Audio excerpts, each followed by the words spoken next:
Lorenzo Ramírez, periodista económico, muy buenos días. Buenos días, José Antonio, muy buenos días. Yo comentaba esta mañana que me recordaba tanto a esos senadores aplaudiendo el gastar y el gastar y el gastar los 3 trillones como aquella imagen en la que Palpatine crea el imperio, ¿no? Y todos ahí aplauden sin saber la que les viene encima, ¿no? Cómo la ignorancia puede ser tan atrevida. ¿Es un suicidio fiscal lo que está haciendo Estados Unidos? Es parecido a lo que llegamos a ver en Reino Unido, ¿no? Bueno, en Reino Unido lo que pasa es que fue motivado de alguna forma también una reforma que luego pues enseguida tuvo respuesta por parte de los mercados financieros, sobre todo de los de los planes de pensiones y de los hombres de Rishi Sunak, que aspiraba realmente a entrar en ese gobierno y que terminaron pues por presionar fundamentalmente al objetivo de Liz Truss o al ministro de Hacienda, Liz Truss, que se convirtió en el principal objetivo, y rápidamente hubo que promover un cambio de gobierno. Aquí no tenemos un escenario de ese tipo, aunque en esencia bien es como decías, ¿no? Al final, pues muchos de los que estaban ahí aplaudiendo en esa especie de orgía del gasto, de orgía fiscal, a mí me recordaba también a cuando aplaudían en el Parlamento de Canadá al nazi, que no sabían que era un nazi y le habían invitado allí, y resulta que era un nazi y la mayor parte de ellos no lo sabían, ¿no? Yo creo que estamos asistiendo tanto en Europa como en Estados Unidos a la implosión de lo que nos quedaba, que era bastante poco ya de ortodoxia fiscal. Estabas hablando del crecimiento de Alemania hace unos momentos. Ya sabes que el Consejo Asesor de Economistas alemán ha dicho que el megaplan de gasto público germano va a generar un crecimiento de 1 punto porcentual en el año 2026. Es decir, hemos visto como ya directamente este gasto, esta deuda cada vez es más estéril. Hay una carrera por el gasto público, por el déficit, por la deuda, que como digo cada vez es más estéril para generar crecimiento económico artificial. No olvidemos que al final se trata de dopar la economía. Normalmente cuando la economía va mal pues se dopa o se utiliza el gasto público y la deuda pública para tapar ese hueco, si hacemos caso, ¿no?, a los espíritus animales de los que nos hablaba Keynes, pero es que ahora ya da igual, ahora siempre hay dopaje con independencia de cuál sea el momento del ciclo económico, ¿no? Y al final pues se van tapando las vergüenzas del sistema de dinero fiduciario, que por definición este sistema pues necesita cada vez más pasivos para financiar activos, lo cual pues evidentemente es insostenible. Ni siquiera tener la divisa de reserva global, como le sucede al país norteamericano, es garantía de que puedes evitar tener brechas fiscales recurrentes e ilimitadas sin que tenga consecuencias, ¿no? Lo estamos viendo con una Reserva Federal que ha perdido el control de los tipos de interés a largo plazo, absolutamente los ha perdido.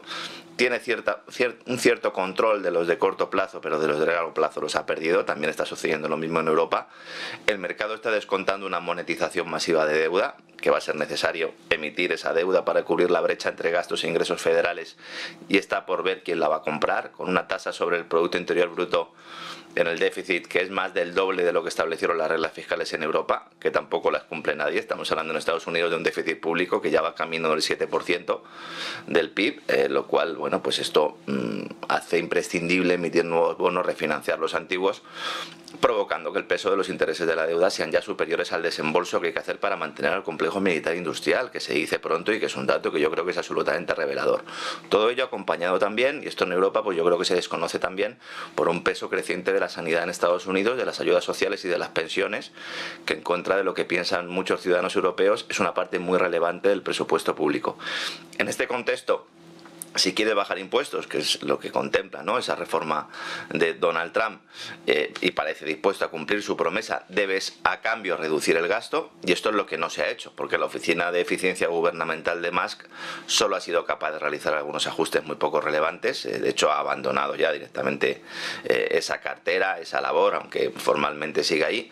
En términos de cuantía total del presupuesto federal, es verdad que ha sido muy espectacular, sobre todo lo ligado a la USED, pero no ha habido una reducción notable, y esto hace que la gran y bella ley, que es como llama Trump a esta ambiciosa reforma fiscal, pues faculte al Tesoro de forma inmediata a emitir ya 4,5 billones de dólares más de deuda, ¿no?, lo cual es una barbaridad absoluta, y el camino es evitar la recesión mediante un aumento del consumo privado derivado de esa baja de impuestos. Esa es la apuesta. Y esto muestra cierta desesperación por parte de la Casa Blanca y sobre todo un temor real a que una recesión pueda hacer perder al Partido Republicano la mayoría en las cámaras en las elecciones de midterm, las elecciones que se celebran en Estados Unidos, legislativas a los 2 años de mandato presidencial, lo cual bloquearía la capacidad del presidente para poder seguir con su agenda política. Podemos estar viendo la última, la única y la última gran reforma fiscal de Trump, siempre y cuando salga adelante, porque todavía le queda un periplo parlamentario, ¿no? Aquí hay un camino importante que recorrer. La Cámara de Representantes de Estados Unidos aprobó el proyecto normativo por un solo voto. Hubo ausencia, bueno, de hecho es que hay un responsable demócrata que se murió hace 2 días y que no ha votado. Si hubiera votado no habría salido adelante todo esto.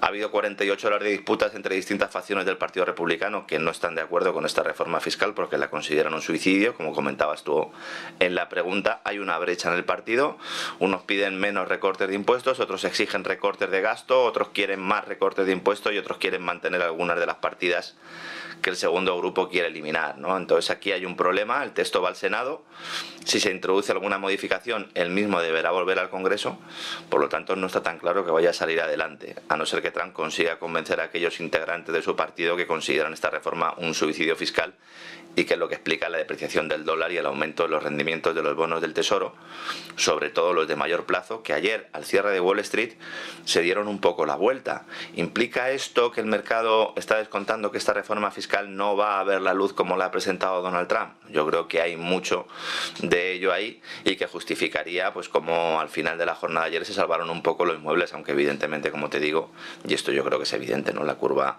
de tipos a largo plazo, el control la han perdido los bancos centrales y con ellos los tesoros van a tener problemas realmente graves. Y esto es mucho peor para la economía mundial que cualquier tipo de crisis arancelaria, cualquier tipo de deriva proteccionista que, como estamos viendo, luego tiene muchísimos matices, José Antonio. Llama mucho la atención el comportamiento de FED y de Banco Central Europeo en los últimos tiempos. A ver, no debería llamarnos la atención porque al final solo hay que verles en Jackson Hole, pero llama mucho la atención en un trabajo conjunto, ¿no? Como para intentar frenar errores del pasado, ¿no?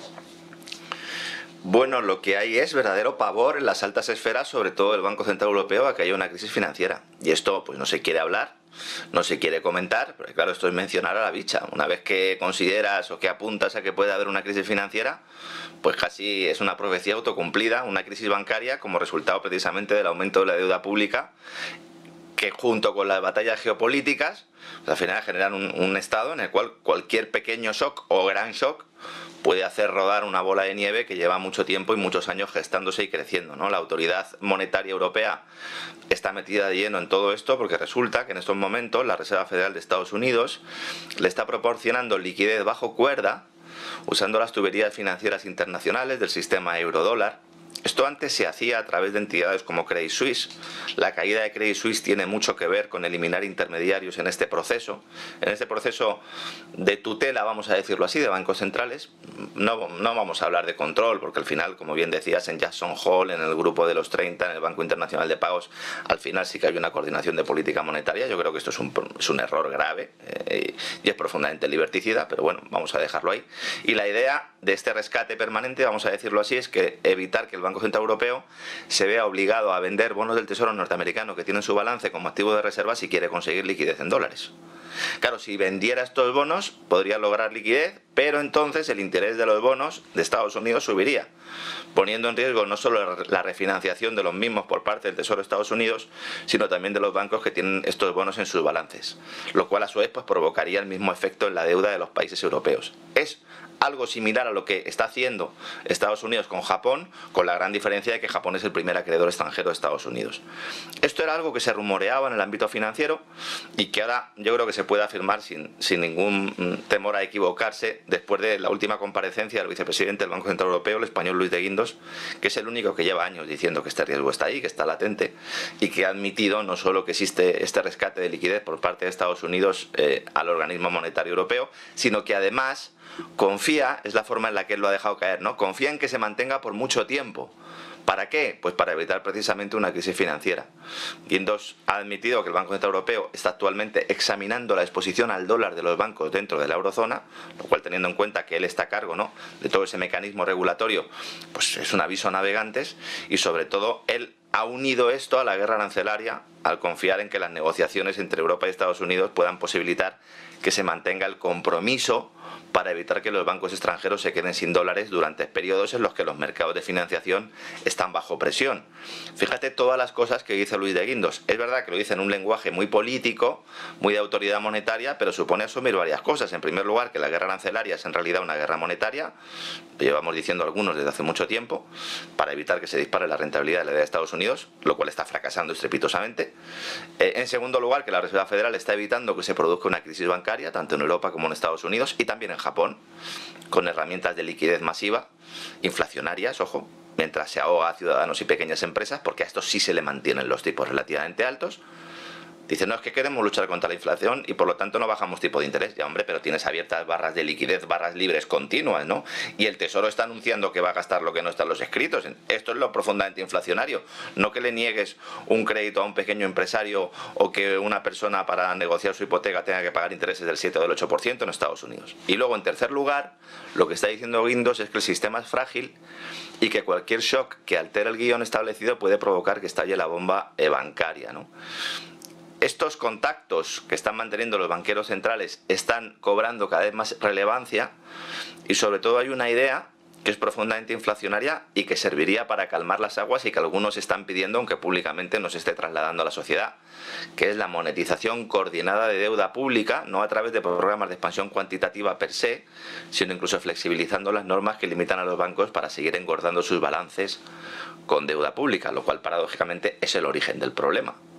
Porque la propia relación de la banca con los tesoros han propiciado esta situación, porque el riesgo se traslada de los gobiernos, un riesgo fiscal, se traslada a las entidades financieras que son las que compran esa deuda que se utiliza para financiar el déficit fiscal. Entonces, en el momento en el que suben los intereses de la deuda, lo que se va por delante no es solo la hacienda, sino fundamentalmente el sector financiero. Y entonces tienes que rescatarlo, bien mediante inyecciones directas, con trucos regulatorios o con manipulaciones de precios. Y las tres en estos momentos se están aplicando, con resultado de inflación. Ya no hay recesiones como las de antes, pero tenemos una inflación persistente, por eso no baja la inflación. Por eso, a pesar del estancamiento económico, se sigue teniendo inflación. Mira Reino Unido cómo está, ya acaba de dar una cifra, un IPC de casi el 4%. Y esto no tiene que ver prácticamente nada con los aranceles, y sí mucho con esta diabólica relación entre banca y estados, cuyos platos rotos pues los pagamos siempre los contribuyentes barra ahorradores, porque el incentivo es a endeudarse, no a ahorrar. Y eso es un problema, porque si no hay ahorro no hay capital, y si no hay capital no hay desarrollo económico, ni productividad, ni absolutamente nada, José Antonio. Un elemento de la semana que queda un poco ahí como oculto es el envío de esa oferta de Bruselas, ¿no?, en secreto a la Casa Blanca para firmar una paz arancelaria, que no parece ahora mismo que tenga mucho recorrido, ¿no? Bueno, esto poca gente sabe cómo se están produciendo estas negociaciones comerciales entre Europa y Estados Unidos, porque la propia Comisión está actuando con nocturnidad y alevosía para que no se vea que realmente se está llegando a cesiones importantes, mientras que públicamente se enfrenta con Estados Unidos con el tema de las sanciones a Rusia, pero en otros términos, en otros ámbitos geopolíticos. Fíjate lo que está pasando en Siria, ahí vamos todos de la mano con el amigo americano. Ahora, aquí hay varios factores que a mí me preocupan profundamente, ya no me sorprenden lamentablemente, y es, primero, ¿por qué está negociando la Comisión Europea en nombre de todos los parlamentos nacionales? ¿Por qué los parlamentos nacionales no pueden negociar con Estados Unidos? ¿A quién le ha dado facultad a la Comisión Europea para que negocie esto? Podríamos decir, bueno, el Parlamento Europeo podría negociar, podría haber creado una comisión negociadora. Pues sí, pero el comisario de Comercio no tiene ninguna facultad para decidir los aranceles que tiene que poner Estados Unidos a España o a Italia, o al revés, los que podemos poner España, Italia, Polonia, Francia o Alemania a Estados Unidos. Y sobre todo porque no hay ningún tipo de debate sobre las necesidades que tiene cada país, y cada país tiene necesidades muy diferentes. Hace una semana, el comisario de Comercio europeo prometió a Washington que Europa iba a comprar productos estadounidenses por valor de 50.000 millones de dólares, que es una partida en la que tendrían la mayor importancia en el gasto, fundamentalmente armamentístico, es decir, se compraría material militar, o se invertiría en empresas militares. En segundo lugar, energético, con la compra de gas natural licuado, y en tercer lugar, con productos agrícolas, lo cual afectaría directamente a los intereses del campo europeo, porque ya está suficientemente golpeado, ¿no?, por esa persecución sistemática que sufre en el marco de la Ley de Restauración de la Naturaleza y todo lo que va en línea con el Pacto Verde, la Agenda 2030, las reglas fiscales, la crisis energética, provocada por las sanciones boomerang a Rusia en buena medida. Entonces, según avanzaba hace unas horas la agencia Bloomberg, von der Leyen ha decidido hacer una segunda oferta adicional para que Trump retire esa espada de Damocles arancelarias tras la pausa de 90 días, que nos parece muy largo lo de 90 días, pero bueno, acaba el 8 de julio, es decir, no queda tanto. Entonces el documento este, enviado a Washington para que lo evalúen los funcionarios del departamento que dirige Howard Lutnick, por lo que se ha filtrado, supone una cesión absoluta a las peticiones de la Casa Blanca, incluyendo manga ancha para el incumplimiento de las regulaciones medioambientales europeas en el caso de los productos vendidos por empresas norteamericanas, distintos derechos laborales y aranceles cero para productos agrícolas e industriales que lleguen a Europa desde el otro lado del Atlántico. Este documento también contempla inversiones mutuas y adquisiciones estratégicas de energía, un poco lo que te comentaba del gas, inteligencia artificial y conectividad digital. Con lo cual, aquello que nos decía von der Leyen, que íbamos a establecer unas medidas de presión contra las tecnológicas norteamericanas para intentar en esta negociación sacar algo de rédito, no, es completamente falso. Esto es una bajada de pantalones, que algunos llevamos mucho tiempo diciendo que sí a producir, y además, insisto, la Comisión Europea negociando en nombre de todos los países, lo cual es abiertamente irregular. Debería motivar la protesta de los países que se vean más afectados por estas cesiones, incluidas en un plan, en una oferta, que es que ni siquiera es pública. Fíjate, yo te estoy hablando de filtraciones a la agencia Bloomberg. Opacidad, ausencia de soberanía nacional, poderes especiales para la Comisión. No, pues esto sí que es como lo de Palpatine que comentabas antes. Aquí se ha producido un golpe de Estado en la Unión Europea, aprovechando todas esas emergencias, esas amenazas externas más o menos creíbles, vamos a decirlo así, y ahora mismo la Comisión parte y reparte y se lleva la mejor parte. Y la máquina de la autocracia europea avanza sin que nadie quiera o pueda pararla, ¿no? Y esto es lo que a mí me parece también más preocupante en el ámbito europeo, y creo que es la causa o una de las grandes causas que explican la deriva que estamos viviendo en estos momentos, porque con la excusa de mayor unión al final lo que has conseguido es dar un golpe de mano y tener poderes que en ningún momento ni siquiera los estatutos de la propia fundación de la Unión Europea te conceden, ¿no? Con esa Comisión Europea todopoderosa y con esos comisarios que, no, pues parece que estamos en un modelo más similar al de las dictaduras del siglo XX que en una democracia del siglo XXI, José Antonio. Bueno, alineado con eso, esta mañana contábamos un informe de MCC Brussels que se llama Manufacturing Misinformation, publicado en mayo de este mes, en 2025.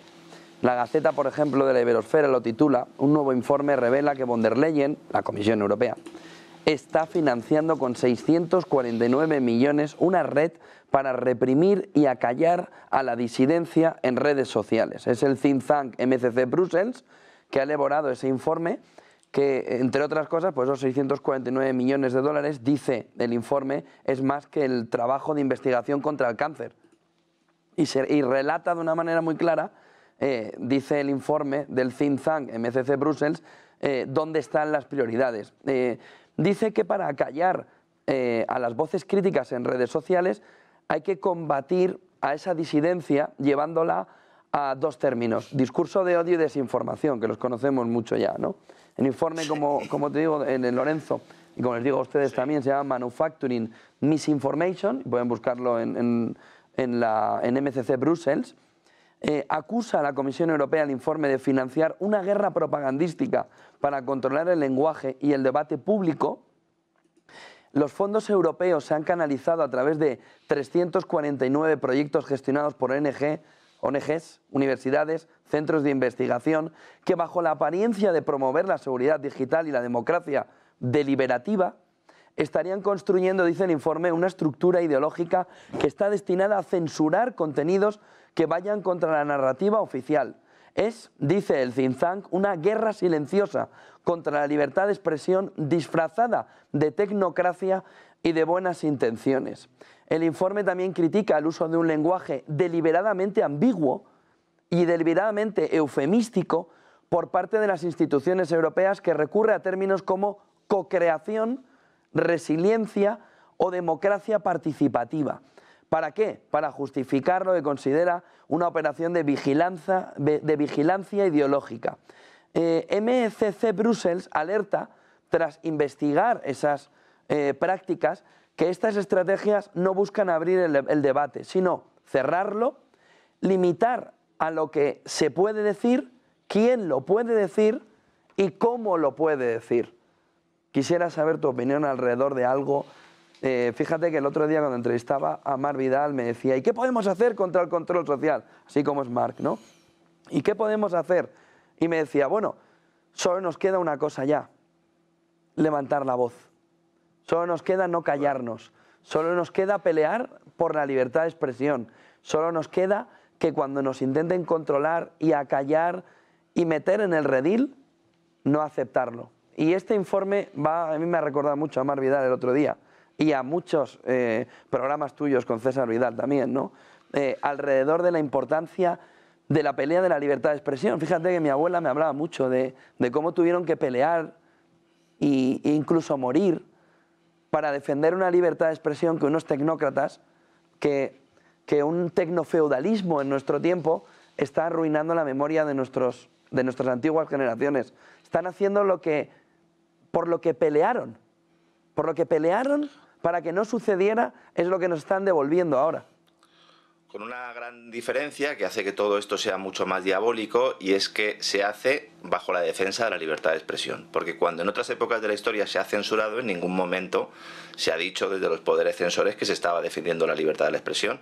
Se aducía a la seguridad nacional, se consideraba que, bueno, pues cualquiera que fuera en contra de lo que dijera el gobierno era un traidor, un enemigo del pueblo, pero nunca se hablaba de democracia ni de libertad de expresión, todo lo contrario.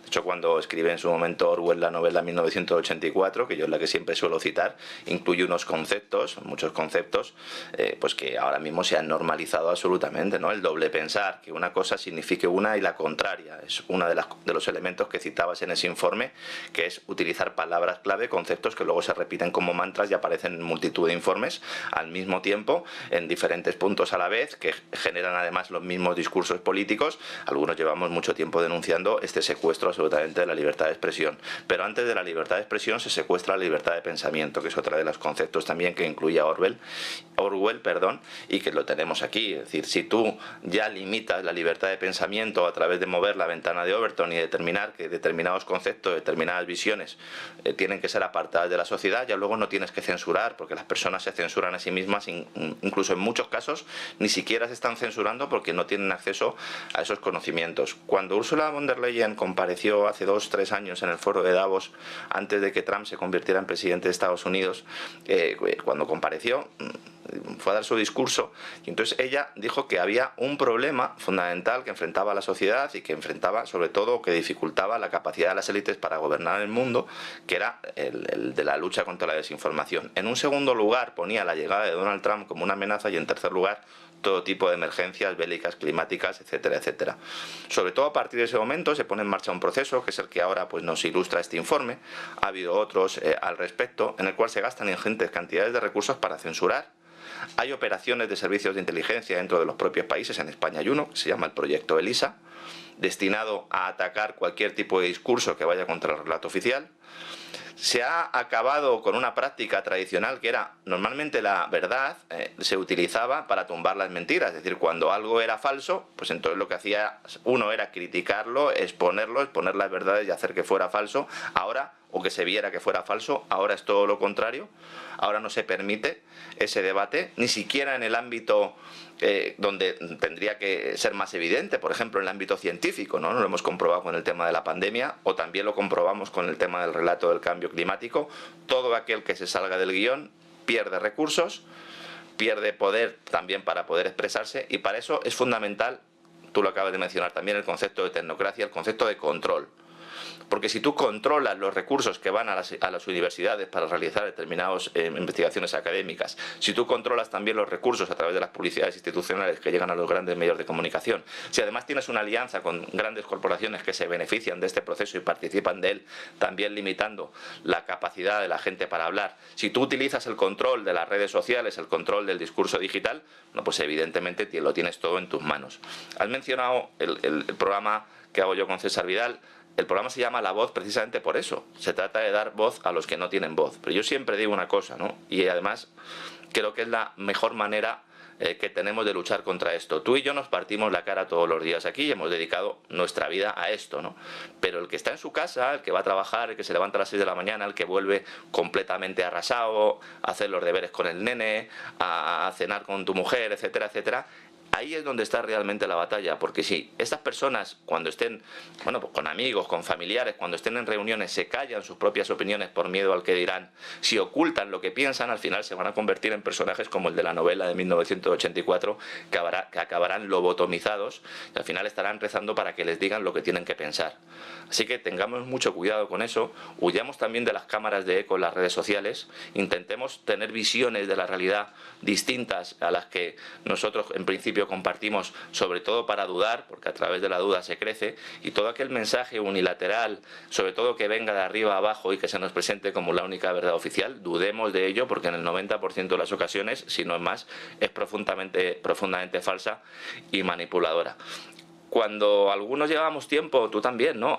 Pues denunciando todo esto, pensaban que estábamos locos, pensábamos que estábamos viviendo en una realidad paralela. Bueno, ahora hemos llegado a un punto en el que, por ejemplo, la empresa Meta, que es Facebook, es contratada por la Unión Europea justo antes de las elecciones del Parlamento Europeo para que controle los discursos en las redes. Es decir, la censura se hace abierta, es evidente, podemos escaparnos porque la tecnología también permite una cierta puerta trasera, utilicémosla y sobre todo seamos conscientes de lo que está pasando, ¿no? Porque la verdadera capacidad que tiene el demonio es que la gente piense que no existe, y esta es la idea. Si tú piensas que vives en libertad, si piensas que vives en democracia, no vas a luchar por defender ninguna de las dos cosas, y ese es el principal problema que tiene Europa y que nos lleva al resto de problemas que aquí analizamos, José Antonio, todos los días, o al menos en mi caso un par de días a la semana. Gracias por toda esa fotografía. Buen día y buen negocio, Lorenzo. Igualmente, a seguir luchando. Un abrazo. Y buen fin de semana.